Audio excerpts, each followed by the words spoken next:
Pulivendula Vontimitta ZPTC ఎన్నికల్లో తమ గెలుపు ఖరారైందని మంత్రి మండిపల్లి రాంప్రసాద్ రెడ్డి అన్నారు. ఈ రెండు స్థానాలను ముఖ్యమంత్రి చంద్రబాబు నాయుడుకు గిఫ్ట్గా ఇస్తున్నామని చెప్పారు. 14 నెలల్లో తాము సాధించిన సంక్షేమ పథకాలను ప్రజలకు తీసుకువెళ్లామని తెలిపారు.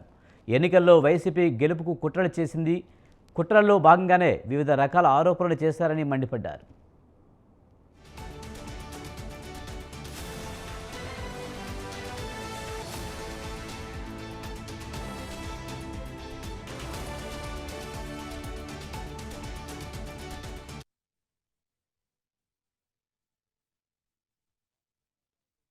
తెలుగు రాష్ట్రాల్లో కూడా ఎంతో ఉత్కంఠంగా జరిగిన ఈ ఎన్నికల్లో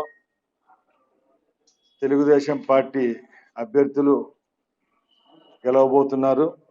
ముఖ్యంగా కూటమి ప్రభుత్వం ఏర్పాటైన 14 నెలలకు మొట్టమొదటి ఎన్నిక.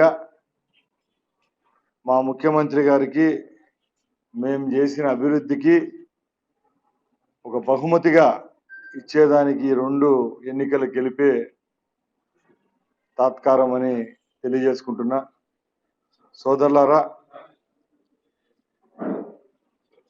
ఈ ఎన్నికల్లో ఒకటే లక్ష్యంతో మేము ప్రజల వద్దకు వెళ్ళడం జరిగింది. ముఖ్యంగా ఈ 14 నెలల్లో ఏవైతే సంక్షేమ అభివృద్ధి కార్యక్రమాలు చేపట్టామో అవన్నీ ప్రజలకు తెలియజేసుకుంటూ ఎన్నో కార్యక్రమాలు ముందుకు తీసుకొని పోవడం జరిగింది. మొన్న 30 రోజులు డోర్ టు డోర్ కార్యక్రమం చేశాం. సుమారుగా సూపర్ 6లో ఏవైతే ఉన్నాయో అన్నిటినీ ఒక్కొక్కటిగా ప్రజలకు చేరువ చేయడమే జరుగుతూ ఉంది.